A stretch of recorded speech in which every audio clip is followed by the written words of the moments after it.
নমস্কার। শুরু করছি সাহিত্যিক বিমল করের পূর্ণ অপূর্ণ। আজ উপন্যাসের প্রথম পর্ব।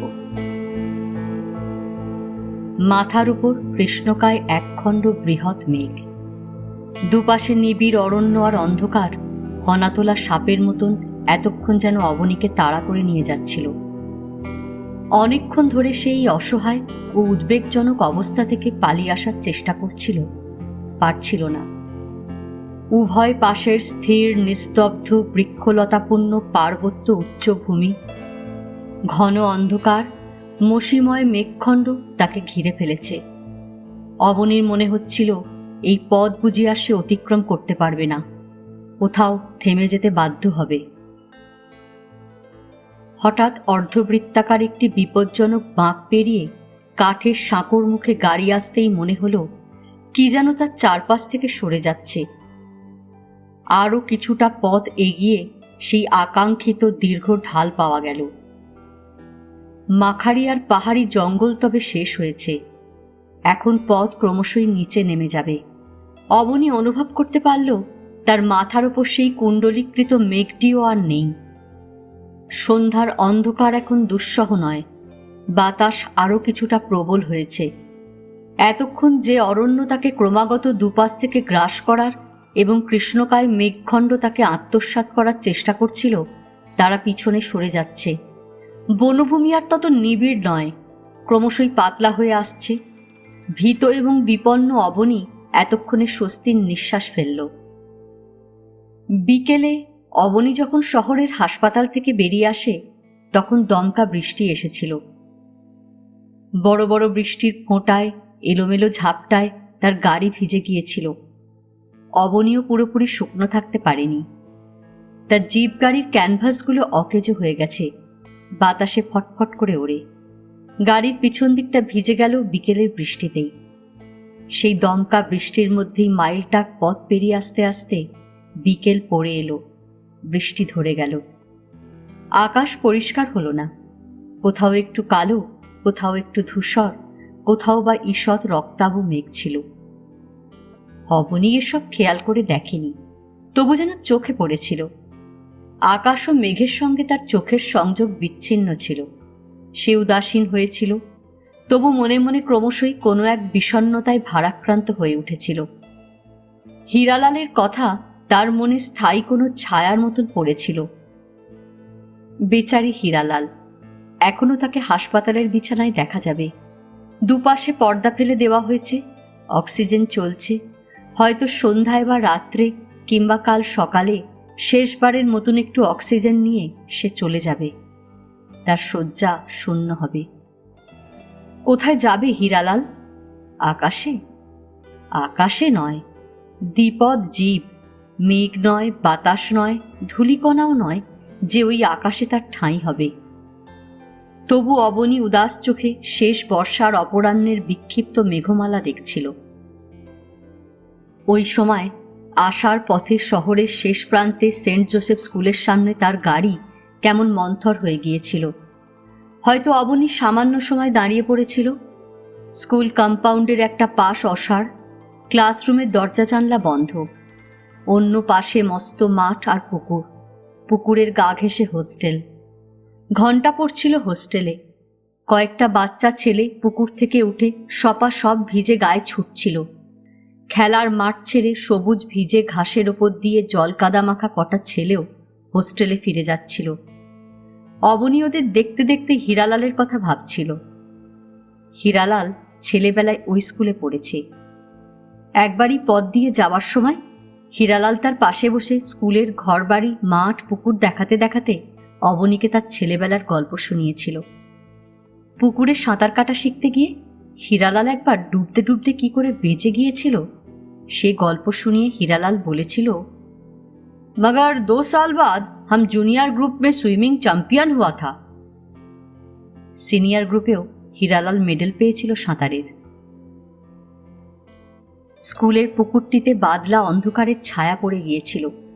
অবনী দূর থেকে জল দেখতে পাচ্ছিল না, তবু তার মনে হলো সেন্ট জোসেফ স্কুলের পুকুরটিকে কোনো রকমে হীরালালের কথা যদি জানানো যেত অবনী জানাতো। স্কুল ছাড়িয়ে আসতেই অবনী কেমন এক আক্রোশ অনুভব করল।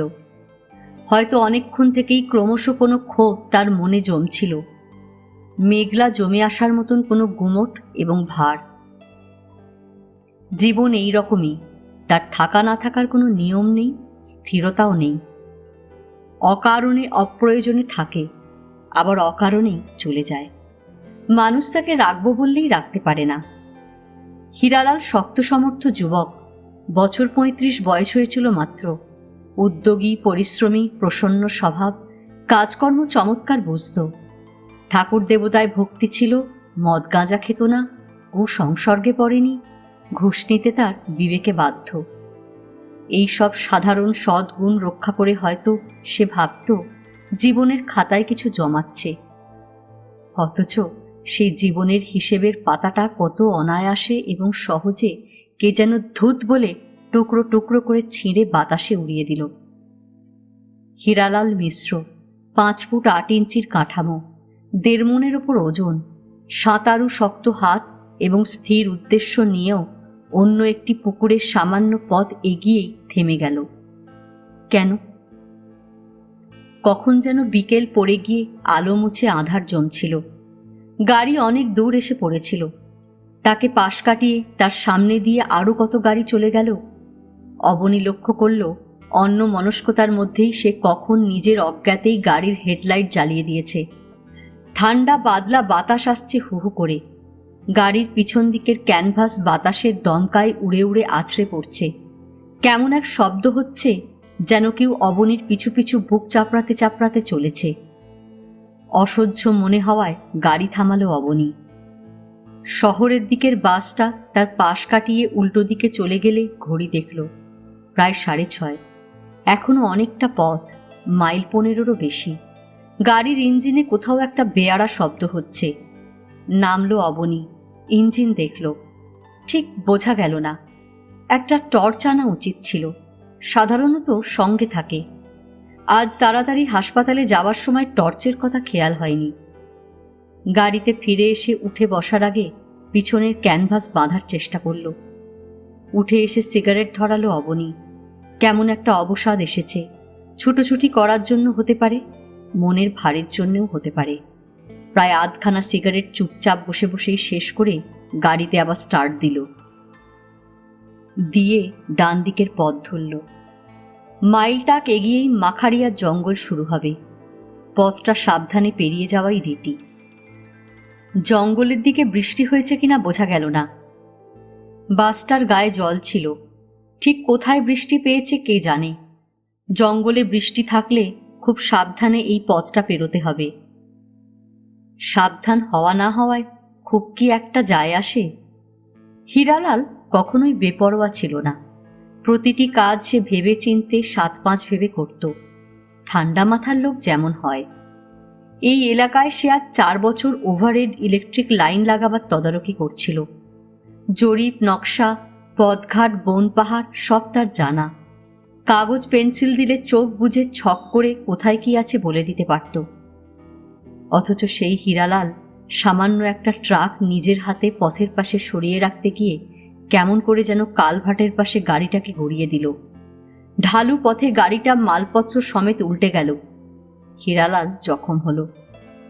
প্রথমে মনে হয়েছিল তার আঘাত গুরুতর নয়। শরীরের বাইরে তেমন একটা ভাঙাচোরা রক্তারক্তির চিহ্ন ছিল না। ছোকরা অজ্ঞান হয়ে গিয়েছিল।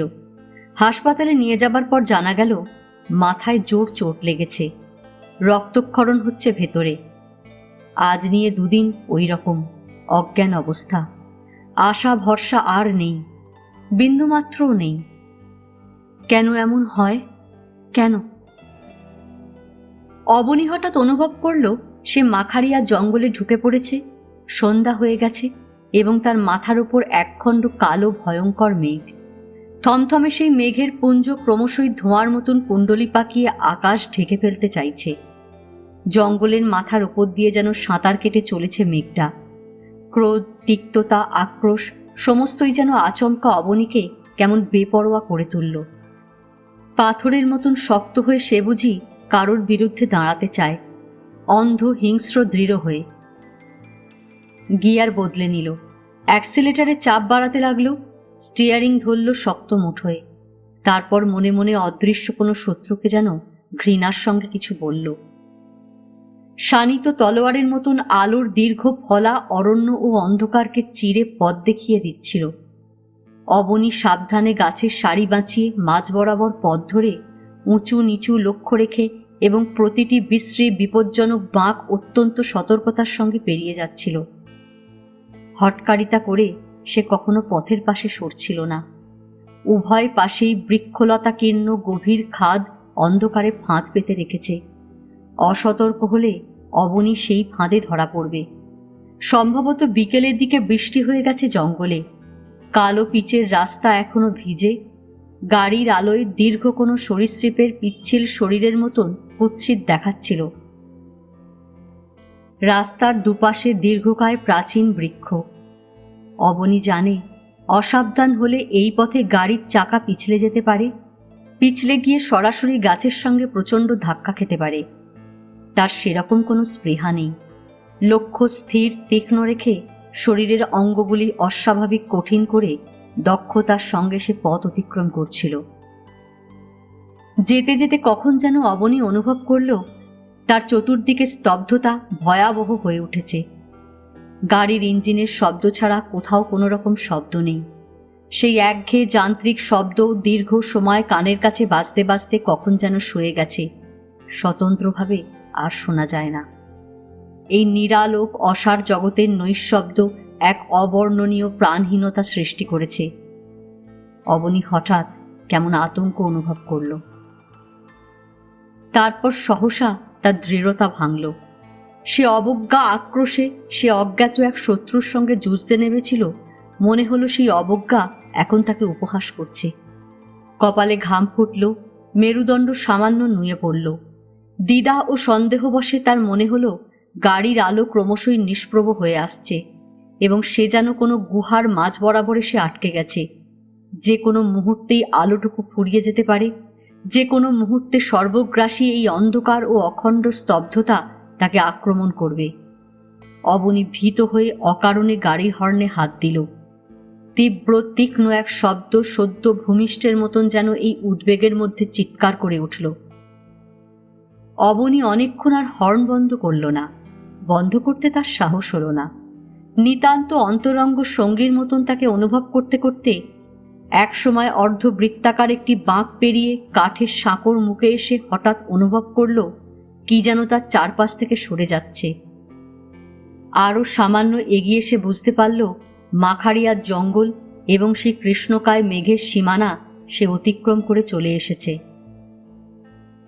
স্বস্তির নিঃশ্বাস ফেলল অবনী। কপাল গাল গলার ঘাম মুছল। ধীরে সুস্থে সিগারেট ধরালো। এখন আর সে কোনো দুশ্চিন্তা অনুভব করছে না। মাইল 7 পথ এখনো তাকে যেতে হবে এবং রাস্তা অধিকাংশ সময় এই রকম নির্জন ও লোকালয়হীন। তবু অবনী বিন্দুমাত্র উদ্বেগ বোধ করল না, কেননা এরপর রাস্তা ভালো। পাহাড় জঙ্গল নেই, ঝোপঝাড় মাঠ ঘাট, কোথাও বা বালিয়াড়ির মতন স্তূপ, বড় বড় পাথরের চাই ইতস্তত দেখা যাবে। এখানটায় অবনীর খেয়াল হলো সরকারি নতুন রিজার্ভ ফরেস্ট তৈরি হচ্ছে। গাছপালা লাগিয়েছে বিস্তর, কাঁটা তার দিয়ে ঘিরে রেখেছে। কাছেই নদী। দূরে আড়াল থেকে যেন হামাগুড়ি দিয়ে একটি আলোর রেখা লাফিয়ে উঠে এলো। আলোটা উঁচু নিচু হয়ে নাচতে নাচতে সামনে এগিয়ে আসছিল, তারপর জোরালো হলো। অবনী মাঝ রাস্তা থেকে ধীরে ধীরে সরে যেতে লাগলো। গাড়ি আসছে। দেখতে দেখতে কাছাকাছি এসে গেল। কখনো অবনী, কখনো আগত গাড়ির চালক জোরালো আলো নিভিয়ে এবং জেলে পরস্পরকে যেন দেখে নিল। তারপর আলোর রশ্মি হ্রাস করে পরস্পরকে পাশ কাটিয়ে চলে গেল। পলকের মধ্যে অবনী বুঝতে পারল চলে যাওয়া গাড়িটা বড় এবং ভারী। কয়েকজন লোক রয়েছে ভেতরে। ওরা শহরে যাচ্ছে। পৌঁছতে রাত হয়ে যাবে। হঠাৎ অবনী কেমন নির্বোধের মতো কুণ্ঠিত হাসি হাসল। যারা গেল তাদের মাখারিয়ার পাহাড় জঙ্গল ভেদ করেই যেতে হবে। হামেশাই ওই পথে গাড়ি যায়। তবু আজ অবনী কেন যে অত ভীত ও ত্রস্ত হয়ে উঠল? আসলে আজ তার কিছু যেন হয়েছিল। কি হয়েছিল? মন খারাপ? হীরালালের মৃত্যুর চিন্তা তাকে ভাবপ্রবণ করে তুলেছিল? সে আহত হয়েছে, বিরক্ত ও বীতশ্রদ্ধ? মৃত্যুর চিন্তা কি গোপনে তাকে ভীত ও উদ্ভ্রান্ত করে তুলেছিল? যে কোনো কারণেই হোক, অবনী তখন অতিরিক্ত চঞ্চল ও বিভ্রান্ত হয়েছিল। তার সমস্ত হৃদয় ভারাক্রান্ত ও বিষণ্ণ ছিল। সে ছেলে মানুষের মতন ক্ষুব্ধ হয়ে মৃত্যুর প্রতি আক্রোশ অনুভব করেছিল এবং উন্মাদের তুল্য মৃত্যুকে তার বিপক্ষ খাড়া করে তার সঙ্গে লড়বার চেষ্টা করছিল। এইসব মিলেমিশে তার স্বাভাবিক বোধ অস্বাভাবিক এক ভীতির সম্মুখীন হয়েছিল। নিজের একাকিত্ব, অসহায়তা, আঘাত, ক্রোধ, বিভ্রান্তি, মাখারিয়ার নির্জন নিস্তব্ধ আরণ্যক পরিবেশ ও প্রাকৃতিক দুর্যোগের মধ্যে অত্যন্ত প্রখর হয়ে উঠেছিল। অবনী ভাবল, শ্মশান দর্শনে যেমন সাময়িক বৈরাগ্য, শ্রাবণের মেঘ দর্শনে মন যেমন ক্ষণিক উদাস হয়, এও সেই রকম স্বাভাবিক অথচ অর্থহীন। হীরালালের অপ্রত্যাশিত মৃত্যুর জন্য বেদনা অনুভব করলেও অবনী এখন আর সেই উৎপীড়ন বোধ করছিল না। সংসারে এরকম হয়, শত সহস্র হচ্ছে। কেন হচ্ছে এ প্রশ্ন অবান্তর। জীবনের অনেক প্রশ্নেরই উত্তর থাকে না। সান্ত্বনার জন্য স্বীকার করে নাও, হীরালালের মৃত্যু দুর্দৈব, দুর্ভাগ্য। ছেলে মানুষের মতন অবনী শক্ত হয়ে একটা ঢোক গিলল। বাঁ হাতে পকেট থেকে রুমাল বের করে মুখ মুছল। ছড়ানো ছিটানো পেঁজা পাতলা তুলোর মতন কয়েকটি মেঘ আকাশে। ধীরে ধীরে কোমল জ্যোৎস্না ফুটে উঠল। শিশিরের মতন এই আলো ভিজে এবং মিহি রঙের। অন্ধকারে প্রান্তরগুলি ক্রমশ কেমন পুঞ্জ পুঞ্জ ছায়ার মতো স্পষ্ট হল। দুর্বল রেখায় আঁকা ছবির মতো কাছের দু একটি অসার গ্রামও দেখা যাচ্ছিল। কোথাও জোনাকির মতন আলোর বিন্দু জ্বলছে। অবনী অনুভব করল, তার মনে এখন আর উদ্বেগের বিন্দুমাত্র অবশিষ্ট নেই। যেন সে কোনো দুরূহ অঙ্কের হিসাব শেষ পর্যন্ত মিলিয়ে নিয়ে স্বস্তি অনুভব করছে। একটি বিষণ্ণতা অবশ্য থেকে যাচ্ছে। থাকুক, থাকতে থাকতে কোনোদিন এও চলে যাবে। মিহি ও আর্দ্র জ্যোৎস্নার মধ্যে শিথিল ভঙ্গিতে গাড়ি চালাতে চালাতে অবনী আরও কিছুটা পথ এগিয়ে এলো। সামনে এক জনবসতি, আলো জ্বলছে মিটমিট করে, চালা বাড়ি, শিব মন্দিরও চোখে পড়ছে। আর মাত্র মাইল 2 পথ। মোড়ের কাছাকাছি আসতে অবনীর চোখে পড়ল লাল রঙের একটি বাস রাস্তার পাশ ঘেঁষে দাঁড়িয়ে আছে।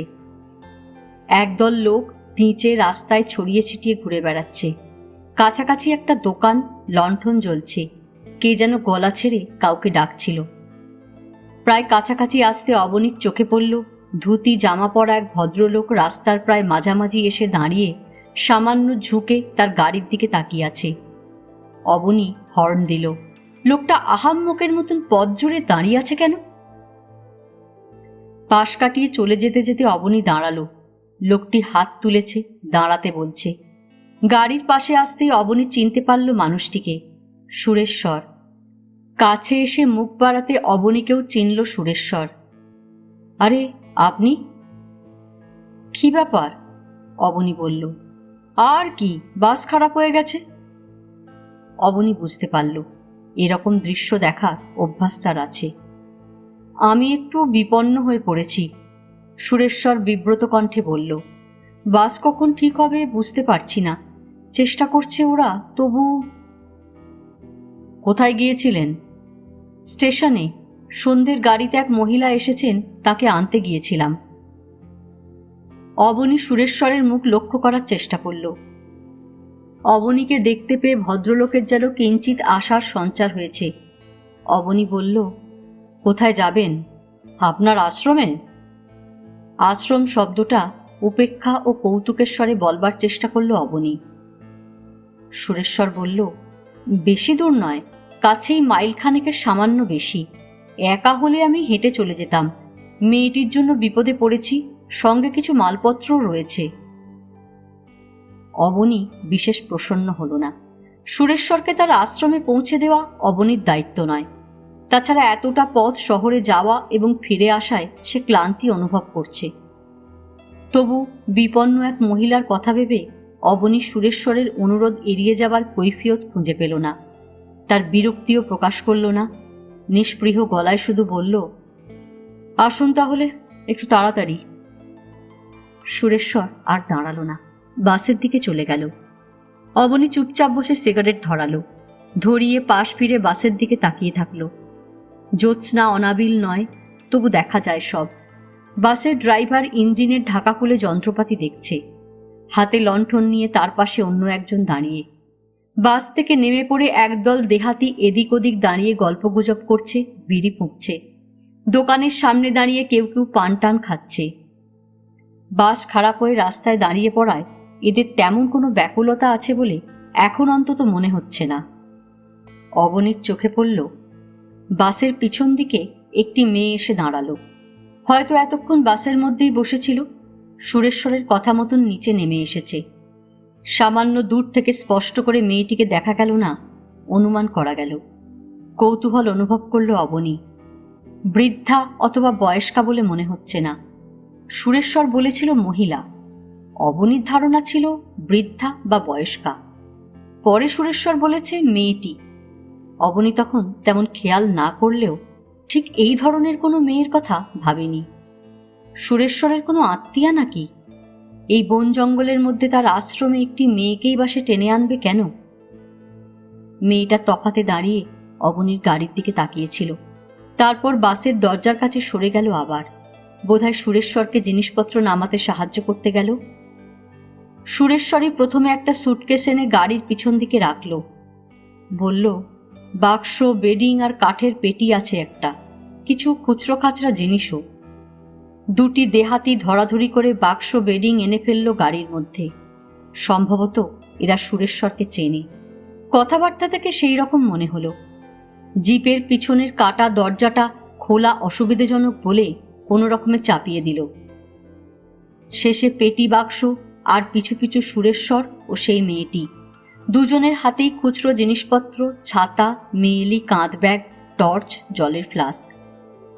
অবনী বলল, এদিক থেকে উঠুন, গাড়ির পেছন দিকটা ভিজে থাকতে পারে, দেখে নিয়ে বসবেন। বলে সে সামনে দিয়ে ওঠার ব্যবস্থা করে দিল। সুরেশ্বর বলল, হেম, তুমি ওঠো সাবধানে, এই নাও টর্চ জেলে একবার দেখে নিও। হেম মাথা নিচু, পিঠ কুঁজো করে টর্চ জেলে গাড়িতে উঠছিল। অবনী তাকে অনেকটা স্পষ্ট করে দেখতে পেল। হেম যখন আসছিল, কাছে এসে গাড়ির সামনে কয়েক মুহূর্তের জন্য দাঁড়িয়েছিল। অবনী সঠিকভাবে কিছু অনুমান করতে পারেনি। হেম যুবতী, দীর্ঘাঙ্গী, তার সাজসজ্জা শহুরে এইমাত্র বুঝতে পেরেছিল। এখন হেম যখন টর্চ জেলে অবনীর গায়ের পাশে পিঠ মাথা নুইয়ে গাড়ির পেছনের দিকটা দেখছে, কোথায় বসবে ভেবে নিচ্ছে, তখন অবনীর চকিতের জন্য যেটুকু দেখল তাতে বিস্মিত হলো। কি যেন অবনীকে আকর্ষণ করল। এক ঝলক ফুলের তীব্র গন্ধ সহসা অস্থানে অন্যমনস্ক পথচারীকে যেমন আকর্ষণ করে, অনেকটা সেই রকম। হেম পেছনে গিয়ে বসল। অবনী সুরেশ্বরকে ডাকল, আপনি সামনে আসুন। দোমড়ানো সিটটা সোজা করে দিল। সুরেশ্বর উঠে এলো। গাড়িতে স্টার্ট দিতে দিতে অবনী বলল, আমি আপনার রাস্তা চিনি না, চিনিয়ে দেবেন। সুরেশ্বর বলল, সামনে এগিয়ে ডান দিকের রাস্তা। বাসটা খারাপ হয়েছিল ঠিক তেমাথা একটা মোড়ে। হয়তো আরও সামান্য আগেই ওটা বিগড়েছিল। সকলে মিলে ঠেলে ঠুলে একেবারে মোড়ে এনে রেখেছে। অবনী এই বিষয়ে তেমন কোনো আগ্রহ বোধ করল না, গাড়ি ঘোরালো। সুরেশ্বর কোণ্ঠার সঙ্গে বলল, আপনাকে কষ্ট দিচ্ছি, বাসটা স্টেশন ছাড়ার পর থেকেই গোলমাল করছিল। এটাই তো শেষ বাস? হ্যাঁ, আমাদের দিকে যাবার শেষ বাস। আপনি কি টাউনে গিয়েছিলেন? অবনী হ্যাঁ বলল। সুরেশ্বরদের রাস্তা পাকা নয়, চওড়াও নয়, পাথুরে পথ। অবনী শুনেছে এই রাস্তা খুবই কম, মাইল দেড়েক বড়জোর। সারাদিনে 2-3টে মাত্র বাস স্টেশন, টাউন এবং ফুলগিরির দিকে যাবার পথে এই পথটুকু পাক দিয়ে আবার ফিরে যায়। অর্থাৎ যে বাস যায় তাকে আবার সামান্য পরেই এই পথ ধরে ফিরতে হয়। গাড়ি বেশ লাফাচ্ছিল। পিছনের সিটে ঝাঁকুনি খেয়ে হেম কেমন একটু শব্দ করে উঠল। সুরেশ্বর ঘাড় ফিরিয়ে অন্ধকারে হেমকে লক্ষ্য করে বলল, কিছু একটা ধরে থেকো। ওষুধের বাক্সটা আলাদা আছে তো? ওপরে রেখেছে, হেম বলল। হেমের গলার স্বর পরিণত, ভরা ভরা। সুরেশ্বরের যেন হঠাৎ খেয়াল হলো কিছু। সরল সরস গলায় অবনীকে বলল, নতুন মানুষটির সঙ্গে আপনার পরিচয় করিয়ে দিই। ওর নাম হৈমন্তী, আমরা বলি হেম, হৈমও বলে কেউ কেউ। চোখের ডাক্তারি পাশ করেছে, এখানে নিয়ে এলাম বলে সুরেশ্বর ঘাড় ফিরিয়ে হৈমন্তীকে উদ্দেশ্য করে বলল, হেম, ইনি আমাদের বন্ধু বিশেষ অবনীবাবু, অবনীনাথ মিত্র। এখানেই থাকেন, ওর কনস্ট্রাকশন দেখাশোনার কাজ, ইঞ্জিনিয়ার মানুষ। পরিচয় হলো। সদ্য পরিচিতেরা কেউ কারোর মুখ দেখতে পেল না। স্বভাবতই সৌজন্যসুলভ বাক্যালাপও নয়। হৈমন্তী শুধু গলা পরিষ্কারের শব্দ করল সামান্য। অবনী বুঝতে পারল না সুরেশ্বর তাকে বন্ধু হিসেবে পরিচিত করালো কেন। সে সুরেশ্বরের বন্ধু নয়, পরিচিত মাত্র, এবং এই পরিচয়ও এমন নয় যাতে সুরেশ্বর তাকে পছন্দ করতে পারে। সুরেশ্বর কি উপকার পাচ্ছে বলে অবনীকে আপ্যায়ন করার চেষ্টা করছে, নাকি এটা নিছক ভদ্রতা? অবনী কিছু বুঝতে পারল না। সুরেশ্বরের অনেক কিছুই বোঝা যায় না, যেমন এখনো পর্যন্ত বোঝা গেল না হৈমন্তী সুরেশ্বরের আত্মীয় কিনা। মেয়েটি যে তার পূর্ব পরিচিত এবং সুরেশ্বরের স্বার্থেই এখানে এসেছে তা বোঝা যায়, কিন্তু স্বেচ্ছায় এসেছে না সুরেশ্বর তাকে আনিয়েছে? কি সম্পর্ক উভয়ের মধ্যে? বর্ষায় এদিকের রাস্তাটা নষ্ট হয়ে গেছে একেবারে। ভারী বাস চলে চলে কাঁচা রাস্তার দুপাশের অবস্থান নালার মতন হয়েছে। মাঝে মাঝে গর্ত, জল জমে আছে। লাফিয়ে লাফিয়ে টাল খেয়ে জিপটা যাচ্ছিল। যেতে যেতে একবার কাত হয়ে উল্টে যাওয়ার মতন হলো। হৈমন্তী টাল সামলাতে না পেরে আঁতকে ওঠার মতন শব্দ করল। সঙ্গে সঙ্গে তার হাত অন্ধকারে অবনীর পিঠের পিছনে এসে কিছু আঁকড়ে ধরল। কাঁধের কাছে অবনী হৈমন্তীর হাত অনুভব করতে পারল। হৈমন্তী তার সিটের ওপরটা ধরে আছে। সুরেশ্বর বলল, এদিকে দুপুরে বেশ বৃষ্টি হয়েছে, ওদিকে কেমন দেখলেন? বিকেলে বৃষ্টি হয়েছে, আবার হচ্ছে হয়তো। এরকম বৃষ্টি বাদলা মাথায় করে টাউন ছুটলেন, কাজ হচ্ছে নাকি? অবনী সঙ্গে সঙ্গে জবাব দিল না। পরে বলল, আমাদের হীরালালকে চিনতেন? সুরেশ্বর এক মুহূর্ত ভাবল, হীরালাল? ও হ্যাঁ, চিনতাম। ছেলেটি মারা যাবে। সুরেশ্বর মুখ ফিরিয়ে অবনীর দিকে তাকালো। অবনী খানিকটা সময় যেন জোর করে হীরালালের কথা ভুলে যাবার চেষ্টা করেছিল। সেই জোর কোনো সিদ্ধান্ত অথবা সাহস বলে নয়। যেহেতু চিন্তাটা তাকে পীড়ন ও অসুখী করছিল, ভীত ও উদ্ভ্রান্ত করছিল, সেহেতু অবনীর সাময়িক কিছু সাধারণ সান্ত্বনা আশ্রয় করে দূরে সরে আসার চেষ্টা করেছে। এখন পুনরায় সে বেদনা ও কাতরতা অনুভব করল। কি হয়েছিল হঠাৎ? সুরেশ্বর শান্ত স্বরে শুধল, অ্যাক্সিডেন্ট। অবনী বলল। খুব সংক্ষেপে হীরালালের দুর্ঘটনার বিবরণ দিল। শেষে বলল, কি বলবেন একে? ভাগ্য, ঈশ্বরের বিধান? অবনীর কণ্ঠস্বরে অদ্ভুত এক তিক্ততা ছিল। এই তিক্ততা তার পূর্বেকার ভাবপ্রবণতা নয়, ভীতিও নয়, কিন্তু এই তিক্ততার মধ্যে যেন সুরেশ্বরের মতন মানুষের প্রতি কোনো উপহাস ও বিতৃষ্ণাও আছে। সুরেশ্বর নীরব। অবনীর দিকে না তাকিয়ে সে বাইরে তাকিয়ে আছে। নির্জন নিস্তব্ধ মাঠ, ছোট ছোট ঝোপ, একটি দুটি পলাশ কি তেঁতুল গাছ, জল জমেছে কোথাও, ঝিল্লি স্বর, ভেক রব, জলবিন্দু মেশানো দুর্বল জ্যোৎস্না। তাকিয়ে থাকতে থাকতে সুরেশ্বর মৃদু গলায় বলল, আপনাকে একটা কথা বলি। সাধক মানুষই বলেছেন যাকে আমরা হারাই সে আমাদের অন্দরমহলে কোথাও শুয়ে ঘুমিয়ে আছে, এরকম ভেবে নেওয়াই ভালো। তাকে ডাকাডাকি করে জাগাবার চেষ্টা অনর্থক। কান্নাকাটি আমরা করি, কিন্তু তাতে সে জাগে না। চেঁচামেচি করলে কিছু পাওয়া যায় না, শুধু প্রমাণ হয় প্রকৃতির অলঙ্ঘ নিয়মের কথা আমরা কিছু জানি না, জেনেও বুঝি না। অবনী বিন্দুমাত্র আকর্ষণ বোধ করল না কথাটায়। মামুলি কথা, সান্ত্বনা পাবার চেষ্টা, কিন্তু সুরেশ্বরের বলার ভঙ্গি ও কণ্ঠস্বর থেকে সে অনুভব করল লোকটা বিচলিত হয়ে থাকলেও নিজেকে বেশ সংযত রেখেছে। সুরেশ্বরকে ঠিক এই মুহূর্তে অবনীর ঘৃণা হচ্ছিল। এরা শুধু ঘায়ের ওপর ব্যান্ডেজ বেঁধে ঘা আড়াল করে রাখে, রোগীকে দেখতে দিতে চায় না। অবনী বিরক্ত হয়ে উপহাসের গলায় বলল, হ্যাঁ, সবই প্রকৃতির অলঙ্ঘ নিয়ম, বলে হঠাৎ গাড়িটাকে জমা জলের বিশ্রী ডোবা থেকে বাঁচাতে ডান দিকে কাটিয়ে নিল। হেলে পড়তে পড়তে গাড়িটা মাঠে উঠে গেল। হৈমন্তী দুলে উঠে অবনীর কাঁধের কাজটা ধরে ফেলেছে। মাঠ থেকে আবার পথে নেবে অবনী বলল, গাড়িটা ডোবায় পড়লে আমরা উল্টে যেতে পারতাম, হয়তো হীরালালের মতন আমাদের কেউ জখম হতো, হাসপাতালে মরত। প্রকৃতির সেই অলঙ্ঘন নিয়মটা আপনি কিভাবে নিতেন? সুরেশ্বরের কপালে সামান্য লেগেছিল, হাত বুলিয়ে নিল, বলল, জানি না, এখন তা বলতে পারবো না। শান্ত সরল গলায় সে বলল, যেন অবনীর সঙ্গে এই বিষয় নিয়ে তর্ক করার ইচ্ছে তার নেই। শেষে কি ভেবে অনেকটা যেন স্বগতোক্তির মতন, অনেকটা যেন কবিতা আবৃত্তি করার মতন বলল, আকাশ ও পৃথিবী মানুষের সবাধার, সূর্য চন্দ্র তার সব সজ্জার সাজ, নক্ষত্রগুলি আমার গায়ে ছড়িয়ে দেওয়া ফুল, সমস্ত জীব আমার সব যাত্রার সঙ্গী, মৃত্যুর কাছে সকলেই আমাকে বহন করে নিয়ে যাচ্ছে। অবনী কেমন অন্যমনস্ক হলো। শুনতে ভালো লাগলো বলে, নাকি রুক্ষ নির্মম কিছু হঠাৎ আজ অন্য কোনো রূপে দেখা দিল বলে? কাব্য নাকি?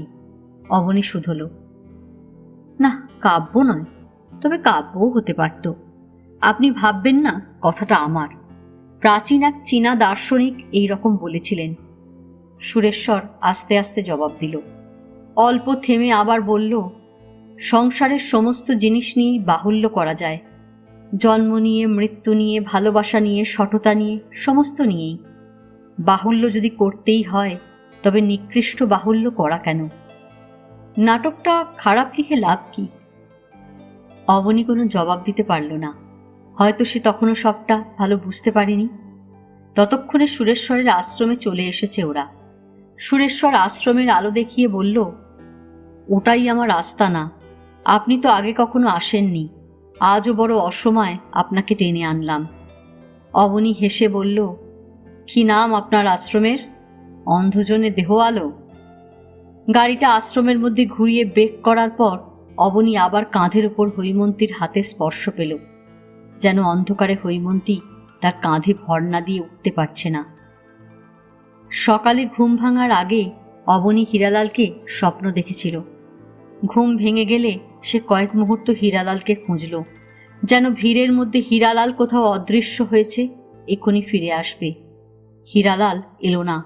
অপেক্ষা অন্তে হতাশ হয়ে ফেরার মতন আস্তে আস্তে চোখ খুলল অবনী। সকাল হয়েছে। সে বিছানায়।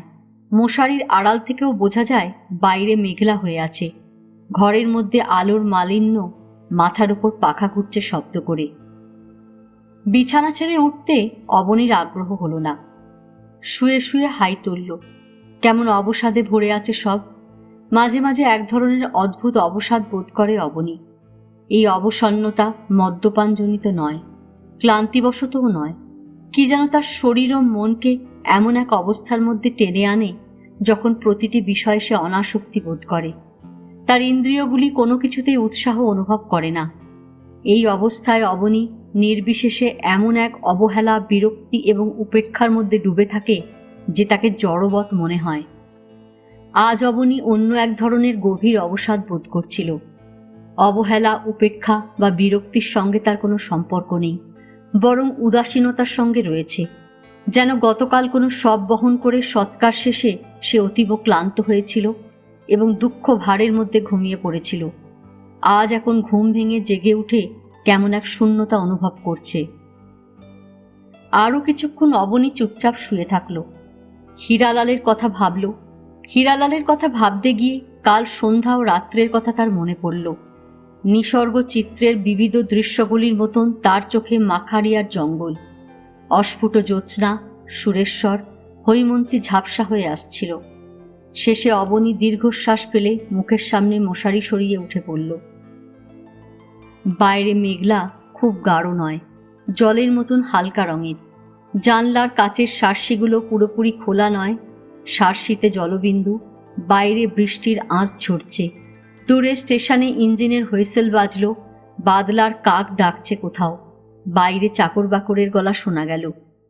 অবনী খাটের তলা থেকে চটিটা খুঁজে পায়ে গলিয়ে নিল।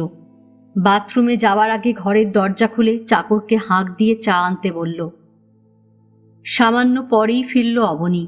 ততক্ষণে মহিন্দর মশারি তুলে বিছানা পরিষ্কার করে দিয়েছে। ঘরের জানলার শার্সিগুলো একে একে খুলে দিচ্ছিল। অবনী অন্যমনস্কভাবেই দেখল বাতাসে ময়দার গুঁড়োর মতন বৃষ্টির কণাগুলি এলোমেলো হয়ে উঠছে। চা নিয়ে এলো নন্দ। জানলার কাছে টিপয় চা নামিয়ে রাখল, রেখে চলে যাচ্ছিল।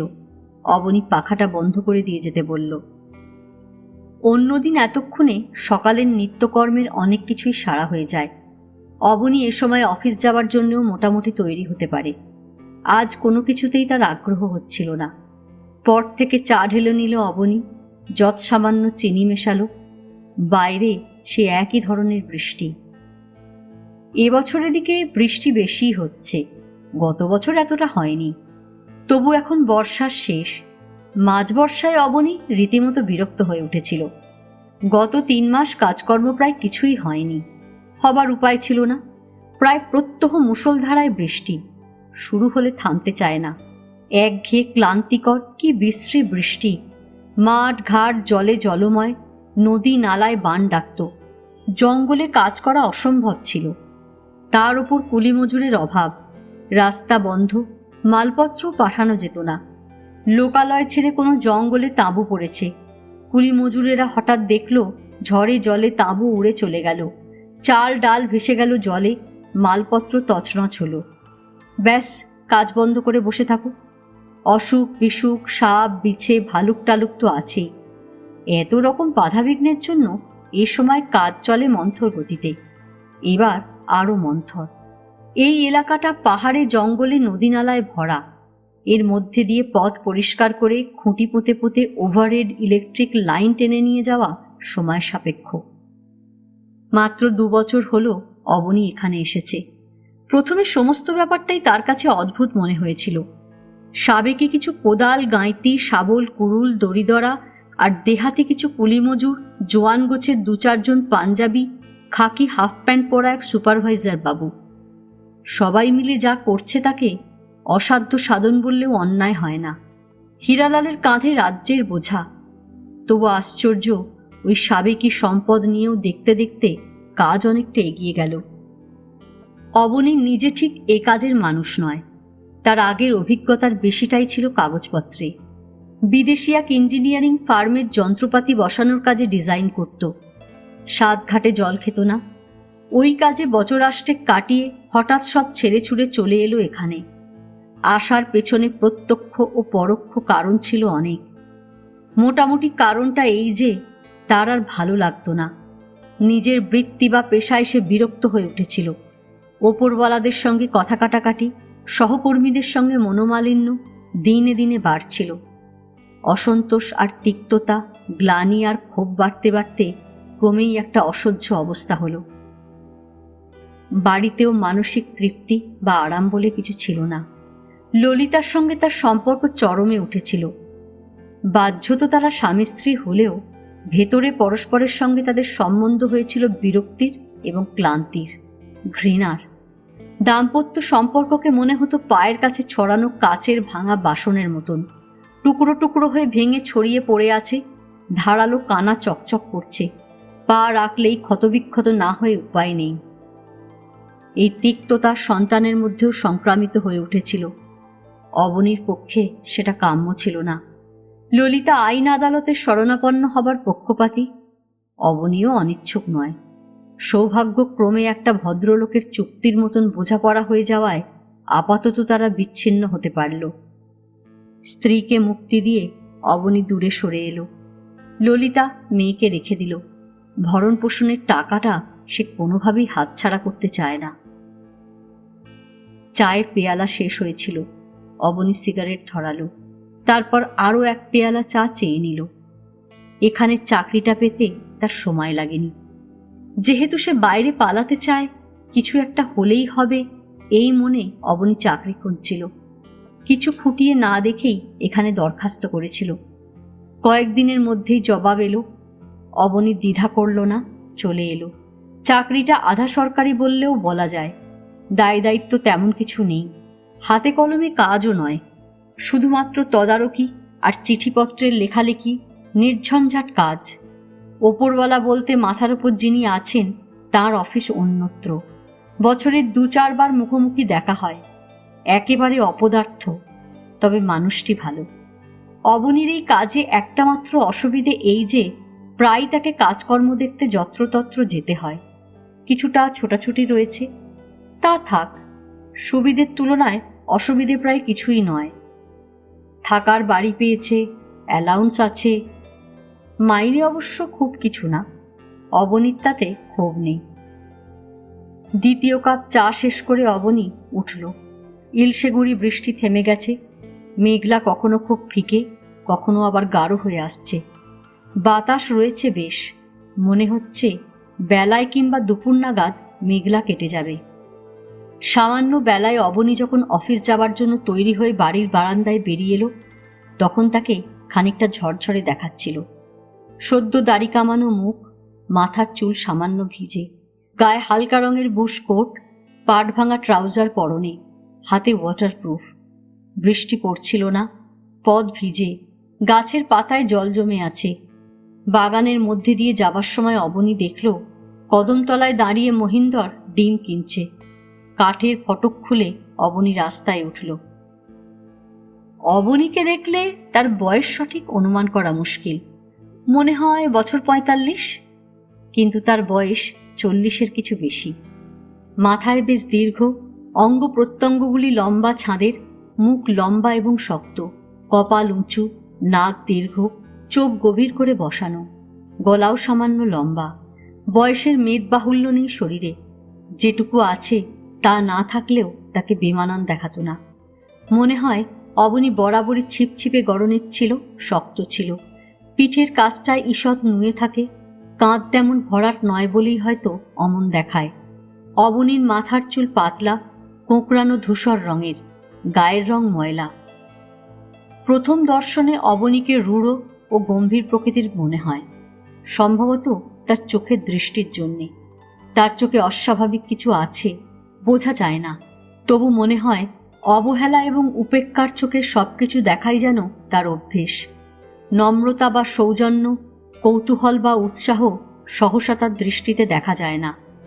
অথচ অবনীর সঙ্গে মেলামেশা করতে পারলে বোঝা যায় তার হালকা কালো রঙের চোখের মণি এবং ঈষৎ হলুদ রঙের চোখের জমিতে জমিতে কেমন এক মমতা মাখানো আছে। এমনকি কোনো কোনো সময় এই চোখ এবং তার উজ্জ্বল দৃষ্টি অবনীর সুতীব্র কোনো আবেগকেও প্রকাশ করে। সে যে কখনো কখনো অসহায় বালকের মতন বিক্ষুব্ধ কাতর হতে পারে, আবার মন হালকা থাকলে গলা ছেড়ে হাসতে পারে, অনর্গল কথা বলতে পারে, তাস খেলতে পারে, এ অনেকের জানা নেই। যাদের আছে তারা মনে করে অবনী মজাদার মানুষ, চমৎকার লোক।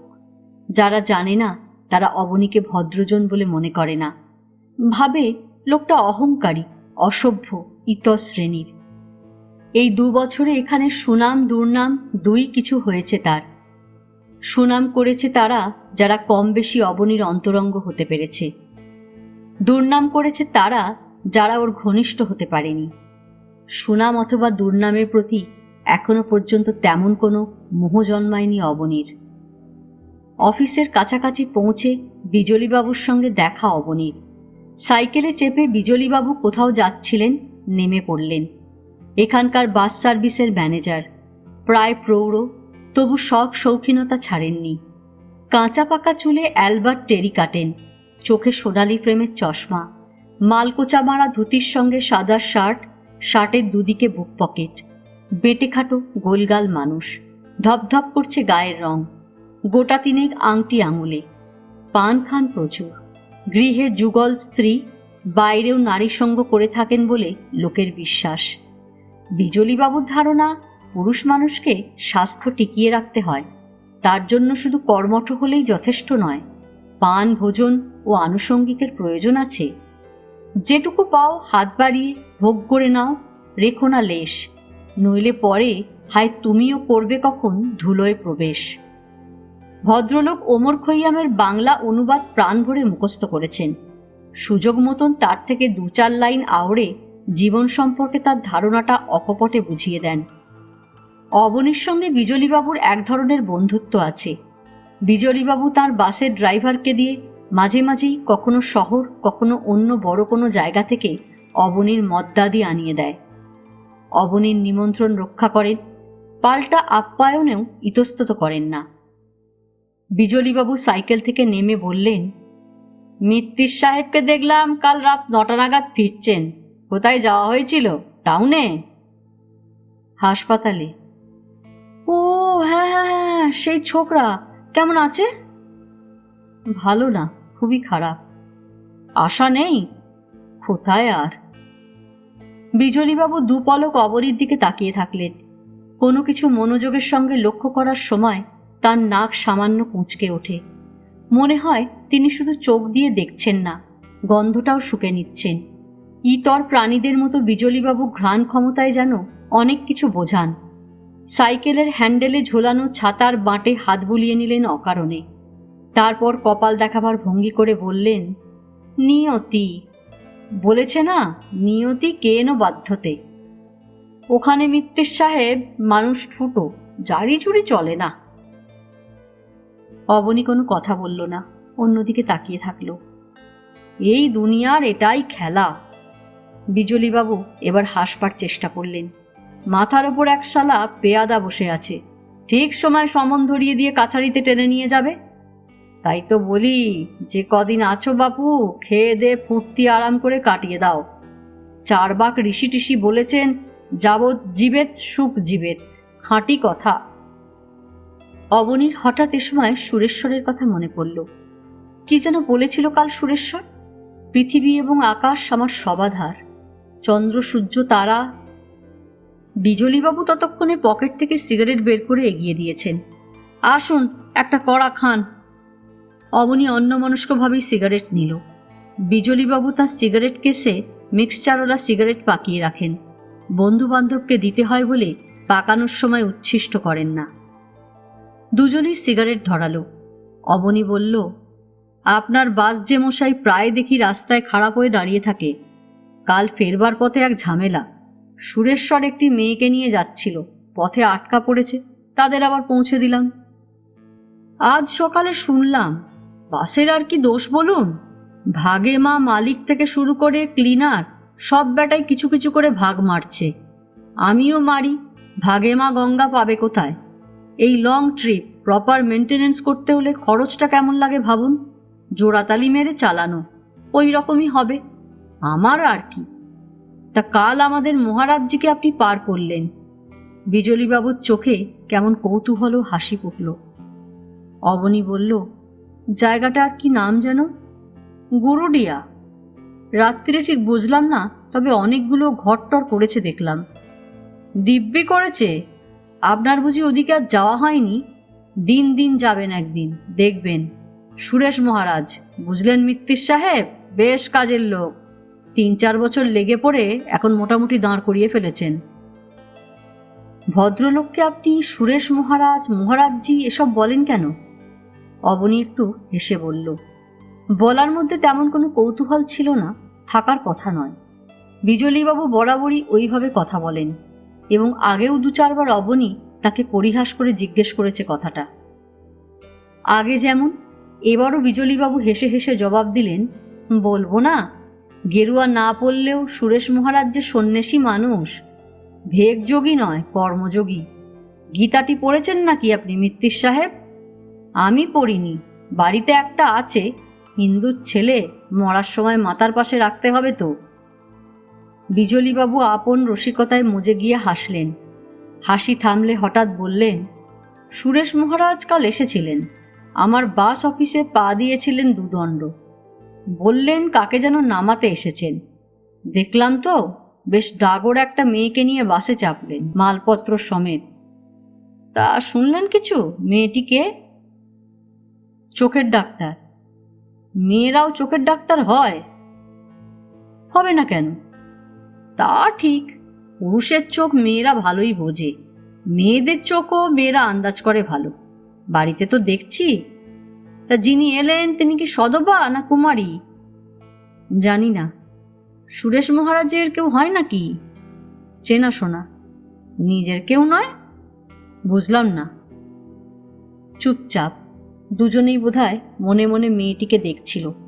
অবনী হঠাৎ যাবার তাড়া অনুভব করল। বলল, চলি।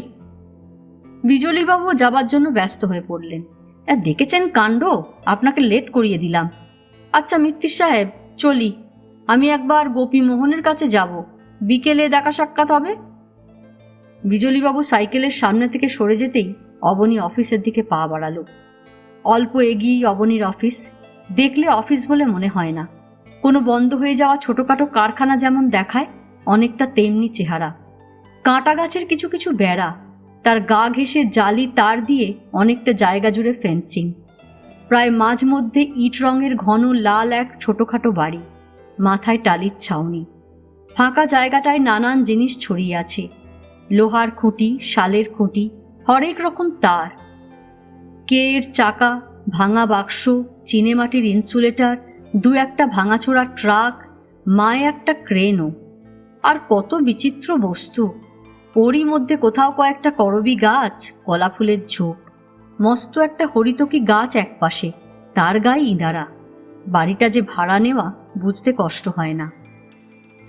অবনী কোনো দিকে না তাকিয়ে সোজা অফিসে চলে গেল। এখন এখানে কুলি মজুর বা ভিড় থাকার কারণ নেই। অফিসের চাকর বাকর কেরানি আছে কয়েকজন। মোটামুটি জায়গাটা শান্ত। বর্ষার জলে কাদা হয়েছে যেমন, ঘাসও হয়েছে প্রচুর। সবই ভিজে ভিজে দেখাচ্ছিল। নিজের ঘরে গিয়ে অবনী চেয়ারে বসল। বেয়ারা টেবিল চেয়ার মুছে পরিষ্কার করে রেখেছে। জানলাও খোলা। সামনের দেওয়ালেই নানান রকম ব্লু প্রিন্ট ঝোলানো। একটা ক্যালেন্ডারও ঝুলছে, বড় বড় তারিখ। অবনী চেয়ারে বসে হাত বাড়িয়ে ঘন্টি টিপল। বেয়ারা এলো। সকালে আসা ডাকের চিঠিগুলো কেরানিকে দিয়ে যেতে বলল। চিঠিপত্র তার দেখতে ইচ্ছে করছে না। উন্মনা হয়ে বসে থাকলো অবনী। জানলা দিয়ে কখনো আকাশ দেখল, কখনো জাম গাছ। মুখ ফেরালেই দেওয়ালে টাঙানো নকশাগুলো চোখে পড়ছিল। বিজলীবাবুর সঙ্গে দেখা হওয়ার পর কেন যেন তার সুরেশ্বরের কথাই মনে পড়ছে। হয়তো হৈমন্তীর জন্যে। বিজলীবাবুর মতন তারও অসীম কৌতূহল মেয়েটি সম্পর্কে। ও কে, কেন এখানে এলো? সুরেশ্বরের সঙ্গে কি সম্পর্ক হৈমন্তীর? সুরেশ্বরের আশ্রম থেকে আসার সময় সুরেশ্বর বলেছিল আজ সকালে তার শহরে দরকার আছে। বৃষ্টি বাদলা না হলে যাবে। শহরে গেলেই হীরালালের খোঁজ নেবে।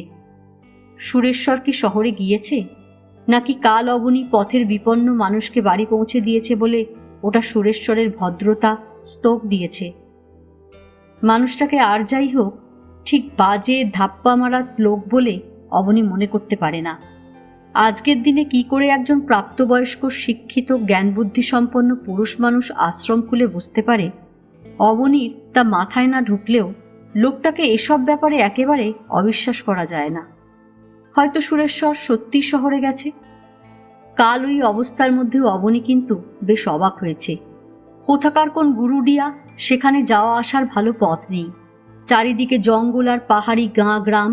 সেখানে সুরেশ্বর আজ 3 বছর ধরে আস্তে আস্তে সত্যিই একটা অন্ধ আশ্রম করে ফেলল।